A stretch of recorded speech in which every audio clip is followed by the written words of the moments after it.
வணக்கம். நம்ம சேனலுக்கு தொடர்ந்து ஆதரவளித்துக் கொண்டிருக்கும் நல்ல உள்ளங்களுக்கு நன்றி. தொடர்ந்து ஆதரவு கொடுங்க. செந்தில் பாலாஜி இப்போ கொஞ்ச நேரத்துக்கு முன்னாடி ஒரு ப்ரெஸ் மீட்டு, அதை பார்த்துருப்பீங்க.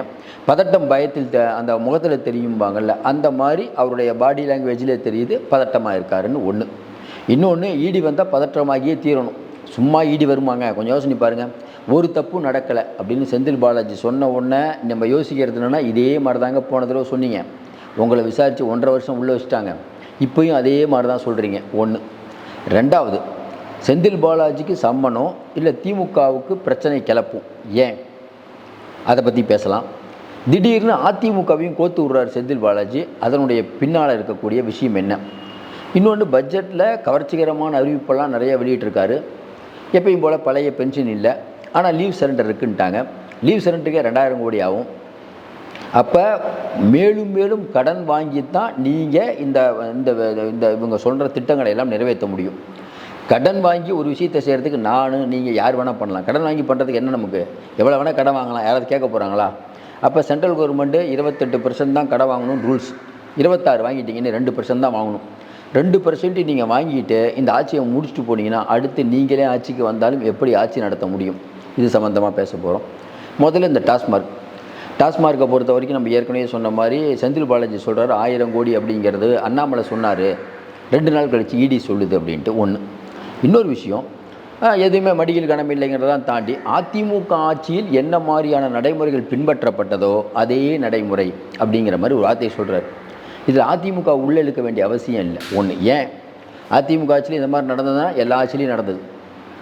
அதிமுக ஆட்சியில் இந்த விஷயத்தை உள்ளே இழுக்கக்கூடாதுன்னு ஏன் சொல்கிறோம்னா, அப்போ உங்களுக்கு டெண்டர் விடும்போது டெண்டர் முடிவாகும், அதாவது டெண்டர் இன்னும் முடிவே ஆகலை, டிடியே எடுக்கலை, ஆனால் அதுக்குள்ளே அவங்களுக்கு ஒப்புதல் கொடுத்துட்டாங்க. எப்படி டிடி எடுக்காமல் எப்படி ஒப்புதல் கொடுப்பீங்க? எந்த ஆட்சியிலையும் இந்த மாதிரி பண்ண மாட்டாங்களே. இதெல்லாம் சிம்பிள் ப்ரொசீஜர். இதே மாதிரி வேலுமணி அவர்கள் டெண்டர் மேட்டரில் இதே மாதிரி ஒரே மெயில் ஐடியிலேருந்து டெண்டர் எடுத்தார். அது தப்பு, அப்பட்டமான தப்பு. அதுக்கு கேஸ் போட்டுட்ருப்பீங்க. உங்கள் டிவிஎஸ்ஐ தான் விசாரிச்சுட்டு இருக்குது. ஏன் நடவடிக்கை எடுக்கலாம் நமக்கு புரியல. இப்படிப்பட்ட சூழ்நிலையில் செந்தில் பாலாஜி அப்படிங்கிற ஒருத்தர் சொல்கிறாரு, கடைநிலை ஊழியர் செய்யக்கூடிய தப்பு டாஸ்மார்க் எப்படி பொறுப்பாக முடியும், முதலாளி எப்படி பொறுப்பாக முடியும்னு கேட்குறாரு. நமக்கு ஒரு விஷயம் புரிய மாட்டேது. ஒரு துறைக்கு அமைச்சர் அப்படின்னா ஒரு துறையில் சிறிய தவறு நடந்தாலும் அவர் தான் பொறுப்பு. கடைநிலை ஊழியர் தப்பு பண்ணுறாரு அப்படின்னு நீங்கள் சொல்கிறது விளைவாக நாங்கள் எப்படி புரிஞ்சுக்கிறோம்னா, ஏற்கனவே ஈடி சொல்லிச்சு அதிகாரிகளில் நிறைய பேர் முறைகேட்டில் ஈடுபட்டிருக்காங்கன்ட்டு. அதிகாரிகள் முறைகேட்டில் அதிகாரிகளை விசாரிக்கும் போது ஆட்டோமேட்டிக்காக அவங்க யாரை கை காட்டுவாங்கன்னு தெரியும். ஒரு பெரிய துறையில் இருக்கும்போது அதிகாரிகள் மட்டுமே அமைச்சருக்கு தெரியாமல், முதலமைச்சருக்கு தெரியாமல் அவங்க மட்டும் தப்பு பண்ண முடியுமா? அது டாஸ்மார்க் மாதிரி பணம் குளிக்கக்கூடிய இடத்துல தப்பு பண்ண முடியுமா? இன்னொன்றுங்க, நெருப்பு இல்லாமல் புகையாதும்பாங்க. இப்போ 10 ரூபா 20 ரூபா அதிகமாக பாட்டிலுக்கு அப்படிங்கிறது வெளியில் இதுக்கு முன்னாடி எப்போயா நம்ம கேள்விப்பட்டிருக்கோமா? ஜெயலலிதா ஆட்சியில் இருந்ததா? எடப்பாடி பழனிசாமி ஆட்சியில் இருந்தா? ஏன் இப்போ வருது? முத்துசாமி நடுவில் வந்தார், அப்போ கூட பெருசாக இது இல்லை. ஒன்று. கரூர் கேங் அப்படிங்கிற பேர் எப்போ வந்தது? எப்படி திருமங்கலம் ஃபார்முலா அழகிரி யூஸ் பண்ணாரோ அதே மாதிரி கரூர் கேங். இதற்கு முன்னாடி எடப்பாடி பழனிசாமி இருந்த மாதிரி ஏதாவது கேங் இருந்ததா? ஜெயலலிதா இருக்கும்போது ஒரே கேங் தான், அவங்க மட்டும்தான், மற்ற யாரும் கேங்கே வரைக்க முடியாது. அப்போ இன்றைக்கி ஒரு கரூர் கேங்குன்னு ஒன்று எல்லா பார்களையும் கண்ட்ரோல் பண்ணுது அப்படிங்கிற ஒரு குற்றச்சாட்டு வந்ததா இல்லையா? இதையெல்லாம் மறைத்து விட்டு செந்தில் பாலாஜி அவர்கள் எப்பயுமே பேசுகிற மாதிரியே சொல்கிறாரு, மடியில் கனமில்லை வடியில் பயமில்லை, நாங்கள் சட்ட ரீதியாக சந்திப்போம். மக்கள் சொல்கிறாங்க, ஏற்கனவே சட்ட ரீதியாக நீங்கள் சந்தித்து தாங்க 1.5 வருஷம் உள்ளே இருந்தீங்க, இனிமேல் என்ன சட்ட ரீதியாக சந்திப்போம்னு கேட்குறது நம்ம காதில் விழுது. இப்போ என்ன பிரச்சனை? நீங்கள் கலால் வரி ஏய்ப்பு பண்ணியிருக்கீங்க அப்படிங்கிறது பிரச்சனை. இத்தனை நாள் ரெய்டு நடக்குது, நீங்களோ இன்றைக்கி உங்கள் சம்மந்தப்பட்ட திமுக கூட்டணி யாருமே ஒரு வார்த்தை பேசலை. அதுவும் நேற்று அந்த ரைடு நடந்து முடிஞ்சதுக்கப்புறம் நைட்டு ரூம் போட்டு யோசிச்சிங்களா என்னன்னு தெரியல, டக்குன்னு காலையில் பேசுகிறீங்க. அவங்க நேற்று நைட்டே சொன்னாங்களே, உடனே 1000 கோடிலாம் ஒன்றும் இல்லைங்க, தூய்மையான ஆட்சி நடத்திட்டு இருக்காங்க, என்ன வேணால் பண்ணுங்க சொல்லியிருக்க வேண்டியதானே? ஏன் இவ்வளோ டைம்? அப்போ இவங்களுக்கு என்ன ஆயிடுச்சுன்னா ஒரு பெரிய அழுத்தம் வந்துருச்சு. ஏன்? எல்லோரும் பேச ஆரம்பிச்சிட்டாங்க.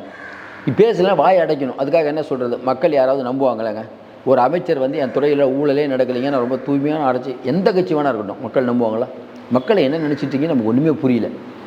அப்போ அதிமுக அப்படிங்கிறத ஒன்றுக்குள்ளே கொண்டு வரதை நம்ம என்ன புரிஞ்சுக்கிறோன்னா, பாருங்கள், எங்கள் மேலெலாம் கை வைக்குது, அதிமுக மேலே கை வைக்கலாங்கிற ரூட்டுக்கு இவங்க கொண்டு போவாங்க. எப்பயுமே அது நடக்கிற விஷயந்தான். ஏன்னா பீகாரை பாருங்கள், ஒரிசாவை பாருங்கன்னெலாம் சொல்லுவாங்க. அப்போ செந்தில் பாலாஜி அப்படிங்கிறது பதட்டப்படுறதுக்கான காரணம் ஏன் வந்து சொல்கிறாரு பாருங்கள், இப்போ வந்து பேசிகிட்டே இருக்கும்போது ஏன் இந்த மற்ற துறையெல்லாம் பற்றி கேட்குறீங்க, நாங்கள் ப்ரெஸ் மீட் டெய்லி நான் வந்து மக்களை சந்திக்கிறேன் அப்படின்னு கோவப்படுறாரு. அந்த ஒரு கோபம் கூட ஏன் வருது அப்படின்னா, அவருக்கு நன்றாகவே தெரியும் இதில் பிரச்சனை ஆயிடுச்சு, சம்மன் கொடுத்து கூப்பிட போகிறாங்க, அண்ணாமலை டெல்லியில் இருக்கார், துரைமுருகன் அவங்க பையன் வந்து ரெய்டு நடந்த உடனே அடுத்த நாள் துரைமுருகன் வந்து டெல்லிக்கு போகிறார். அது வந்து கரெக்டாக நடக்குதா? ரெய்டு நடக்குது, டெல்லி போகிறார். அதே போல் நேற்று அமலாக்கத்துறை அறிக்கை விடுது, கரெக்டாக அண்ணாமலை டெல்லிக்கு போகிறார். அண்ணாமலை எதுக்கு டெல்லிக்கு போவார்? அப்படி என்ன முக்கியமான விஷயம் அண்ணாமலைக்கு நம்ம ஒன்றும் புரியலையே. அப்போ இந்த விஷயத்தை இதை எப்படி பண்ணலாம்? மேலே டெல்லி சொல்லியிருக்கோம்ல, கூப்பிட்டு அண்ணாமலையா இந்த மாதிரி ஒரு டீலிங்க்கு வராங்கப்பா திமுக, நம்ம என்ன பண்ணலாம், இன்றைக்கி என்ன ஸ்டேட்டஸ்கோ, எப்படி நம்ம பண்ணலாம்? இல்லைங்க அதை அப்படி பண்ணலாம், இப்படி பண்ணலாம், இப்படி பண்ணலாம். யாரை தூக்குனா திமுக அலரும். பிஜேபிக்கு தெரிஞ்சாலும் உள்ளுக்குள்ளே அரசியல் பண்ணிட்டு இருக்க அவர் சொல்லுவார்ல, இன்னும் நிறைய மாற்றம் எடுத்து கொடுப்பார்ல, இதெல்லாம் பண்ணலான்னா வேலை நடந்துடும். அப்போ திமுக அப்படிங்கிற ஒரு கட்சி இன்றைக்கி செந்தில் பாலாஜி வழியாக ஒரு விஷயத்தை சொல்லிக்குது. இதில் இன்னும் கரெக்டாக நோட் பண்ணால், செந்தில் பாலாஜி அப்படிங்கிற ஒருவர் இப்போ அறிக்கை கொடுக்குறார், துறை அமைச்சருங்கிற முறையில். ஆனால் டாஸ்மார்க் என்னைக்கு ரெய்டு வந்ததோ அன்னைக்கே முதலமைச்சர் சொல்லியிருக்கணும், எங்ககிட்ட மடியில் கனமில்லை, வழியில் பயமில்லை, எதுனாலும் பண்ணுங்கன்னு. முதலமைச்சர்கிட்ட இது ஒரு வார்த்தை கூட வரல.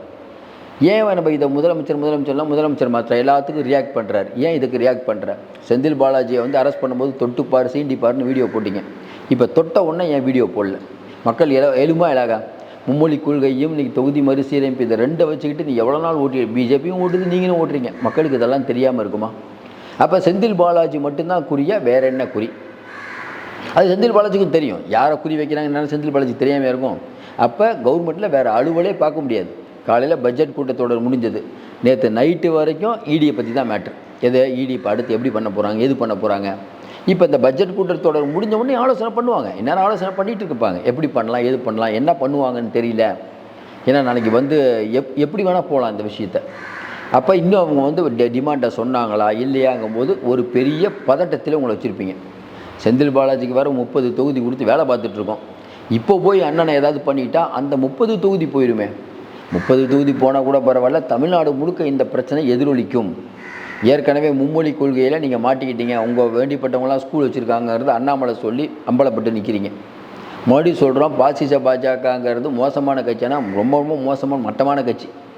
ஆனால் என்ன சிக்கல் வருதுன்னா, பிஜேபியை வளர்ப்பதே இங்கே இருக்கக்கூடிய திமுக தான். அண்ணாமலை இன்னொன்று நம்ம எப்பயுமே வந்து செந்தில் பாலாஜி வந்து அண்ணாமலை பேர் சொல்லுவார், லண்டனுக்கு போய் படித்தாரே, இதெல்லாம் கொஞ்ச நாளாக பேசிகிட்டு இருக்காரு பார்த்தீங்களா. சில சமயம் அண்ணாமலையிலே பேர் சொல்லுவார். இன்றைக்கி அண்ணாமலை எழுத்திருக்கார். அதாவது அண்ணாமலை அவரை திட்டுவார், அவர் இவரை திட்டுறாங்க. இப்போ யார் கையில் அதிகாரம் இருக்குது? அண்ணாமலை கையில் அதிகாரம் இருக்குது. அண்ணாமலை சில விஷயங்களை பண்ணுவார்னா கண்டிப்பாக பண்ணுவார். ஏன்னா வரக்கூடிய 2026 பிஜேபிக்கு முக்கியம். இப்போ டாஸ்மார்க் அப்படிங்கிறத வச்சு ஏகப்பட்ட விஷயங்கள் போயிட்டுருக்குது. நம்ம மறுபடியும் சொல்கிறோம், இந்த விஷயத்தை சும்மா பிஜேபி இடி வந்தது, ரெய்டு பண்ணது ஒன்றுமே இல்லை அப்படிங்கிறத செந்தில் பாலாஜியே சொல்லலை. இன்றைக்கி ஆவணங்கள் கைப்பற்றப்பட்டதையோ மற்ற விஷயத்தை பற்றியோ செந்தில் பாலாஜி சொல்லலை. குறிப்பாக செந்தில் பாலாஜி பேசுகிறது ஏற்கனவே சொன்ன மாதிரி, கடைநிலை ஊழியர் தப்பு பண்ணால் முதலாளி எப்படி நீ பதில் சொல்லுவாருங்கிறார். இந்த ஒரு விஷயத்தை பண்ணாலே புரிஞ்சுக்கலாம், ஏதோ ஒரு விதத்தில் பெருசாக மாட்டியிருக்காங்க, எனக்கு அதுக்கு சம்மந்தமே இல்லைன்னு கூட சொல்லலாம். அவங்களுக்கு தப்பு பண்ணியிருக்காங்க, எனக்கு அதுக்கு சம்மந்தமே இல்லை அப்படின்னு கூட சொல்லலாம். அது இனிமேல் பொறுத்து இருந்தால் பார்க்கணும். அந்த அளவுக்கு இடி இவங்களை விட்டுருவாங்களா நமக்கு தெரியல. இடி ஒரு முடிவு பண்ணிட்டாங்க, பிஜேபி ஒரு முடிவு பண்ணிருக்காங்க சார். அது என்ன முடிவுன்னு தெரில. ஒருவேளை இவங்ககிட்ட முக்கியமான டிமாண்டுக்கு வாங்க போகிறாங்களா, இல்லை அதெல்லாம் டிமாண்டே வேணாம் ஃபண்டை கட் பண்ண சொல்கிறாங்களா, இல்லை கைது வரைக்கும் நீளுமானா பிஜேபி அந்த எல்லைக்கு போவாங்க நம்பல. ஏன்னா திமுக வந்து அந்தளவுக்கு ஒரு அண்டர்ஸ்டாண்டிங்கில் இருக்காங்க. எல்லோரும் சொல்லுவாங்களா, நீங்கள் வீரமாக எதிர்த்தா உங்கள்கிட்ட சண்டை போடலாம், நீங்கள் நேராக போய் இது பண்ணிட்டீங்கன்னா என்ன பண்ண முடியும் உங்களை, சரி போ அப்படி தானே விடுவாங்க. அதனால் இந்த பிரச்சனையை பற்றி அடுத்த அப்டேட்டில் மறுபடியும் நம்ம பேசுவோம். அடுத்து பட்ஜெட்டில் நம்ம என்ன கேட்குறோன்னா, இன்றைக்கி வந்து பட்ஜெட் போட்டிருக்காங்க, கவர்ச்சிகரமான அறிவிப்பு எல்லாம் ஓகே. சட்டியில் இருந்தால் தான் சார் அகப்பையில் ஒரு காசே இல்லையே சார், எப்படி சார் செலவு பண்ணுவீங்க? இப்போ 100 நாள் வேலை திட்டத்துக்கு அமௌண்ட்டை அதிகப்படுத்துகிறோன்னீங்க, அதுவும் பண்ணலை. கேஸ் சிலிண்டருக்கு குறைப்பேன்னீங்க, அதுவும் இந்த பட்ஜெட்டில் இல்லை. அதுக்கப்புறம் பார்த்திங்கன்னா ஓய்வூதியம், பழைய ஓய்வூதியம் அதுவும் இல்லை. 3 லட்சம் காலிப்பணி இடங்கள் இருக்குது, 45,000 காலிப்பணி இடங்கள் நிரப்பப்படுங்கிறீங்க. அது அரசு ஊழியர்களுக்கு ஏமாற்றமாக இல்லையா? லீவ் சரண்டர் ஒரு ஆறுதல். ஆனால் இப்போ நமக்கு என்ன சந்தேகம்னா, இந்த லீவ் சரண்டர் எப்போ இருந்து கொடுப்பாங்க? ஒரு வருஷத்துக்கு ஒரு தடவை. அப்போ இந்த வருடத்திற்கான லீவ் சரண்டர் நீங்கள் கொடுத்துட்டு, ஏன்னா அரசு ஊழியர்களுக்கு நிம்மதி அளிக்கிற மாதிரி இருக்கும். அடுத்த வருஷம் எப்படி கொடுப்பீங்க? நீங்கள் ஆட்சிக்கே வந்தாலும் முடியாது. ஏன்னா பணம் காசு இல்லை சார். சார் இப்போ இவங்க போட்டுட்ருக்கக்கூடிய எல்லா திட்டங்களுக்கும் ஃபண்ட் எங்கே இருக்குது? முதலீடுகள் இல்லை. இதில் பரந்தூருக்கு வேறு இடம் கொடுத்தவங்களுக்கு நீங்கள் ஃபண்டு கொடுக்குறேங்கிறீங்க, எப்படி கொடுப்பீங்க? ஏற்கனவே 8.77 கோடி வாங்கியாச்சு, இன்னும் 2% தான் நீங்கள் வந்து கம்மியாக இருக்கீங்க. அதையும் வாங்கி தமிழ்நாட்டை ஏற்கனவே குடிகார மாநிலங்கிற ரேஞ்சுக்கு போயிட்டு இருக்குது. ஒரு நாளைக்கு எவ்வளோ பேர் குடிக்கிறாங்கிறது நமக்கு கணக்கு தெரியும், எவ்வளோ பணம் வந்துட்டுருக்குன்னு தெரியும். அடுத்து கடனில் முதல் மாநிலமாக தமிழ்நாட்டை ஆக்கிய பெருமை திராவிட மாடலை சேரும். உண்டா இல்லையா? அதை மக்கள் பார்த்துட்டு தான் இருக்காங்க. அதனால் இன்றைக்கி பொறுத்த வரைக்கும் வந்து திமுகவுக்கு 7.5 தான். பட்ஜெட்டில் ஏதோ பண்ணலான்னு நினச்சி ஸ்க்ரீன்லாம் கட்டினாங்க.